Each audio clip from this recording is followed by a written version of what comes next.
guys. Good morning. It's Monday morning, the start of week 4. I'm losing track now. I think it's week 4. And I've got a confession to make. I've messed up. Oh dear. I've messed up the wiring for the lights because I'm laying there waking up thinking, when I turn the light switch off in the kitchen, all the lights in the kitchen, all the way around the side there, are all going to come on, and all these lights in this room are going to come on as well. And I know that whoever buys this house is going to be thinking, I can't sit watching the telly with all these lights on. So that means that I now need to split the circuit into 2. So the 4 lights in this room will be connected from this light here, which a switch will become into the living room. So that will turn these 4 lights on here, and then the light in the kitchen will connect. These 6 lights will be connected up to this light. So when you turn the light in the kitchen, 6 lights here will come on, and then I've got 4 lights in the other part of the kitchen there. So we have 10 lights this side. So that means that we've got a lovely job of taking half of this out and reworking it round to make this work. So wish us luck, guys, and we'll put you on time lapse and you can have a laugh of what we've got to do again. But luckily I've only got 2 bits of plasterboard up there, because today we're going to be plasterboarding the ceiling after we work out where our lights are going to go. So we'll stick on time lapse and we'll be back in a while and have a chat with you then.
I was just sort of mention about the plasterboarding on the ceiling. Hopefully you can see it in the background there.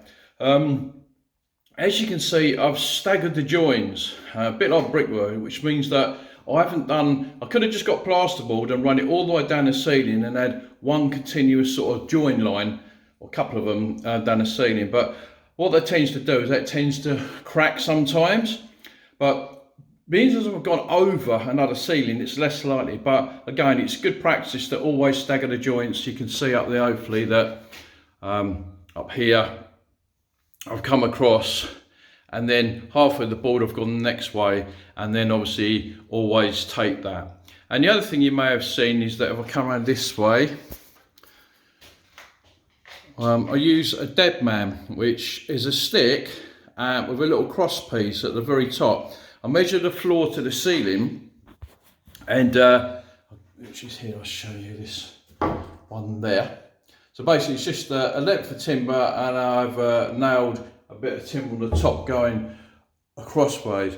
So what I did is I measured from floor to ceiling, I minus 10 mil and the thickness of the plasterboard. And then what you do is get a board. I usually lean it against the wall, put the board on there, and then pull the timber up, and that helps it steady it out. And you'll see that in the video that we're doing. Pull it up, and then you can screw up the plasterboard. It just makes life a lot easier, even if there's two of you to do it.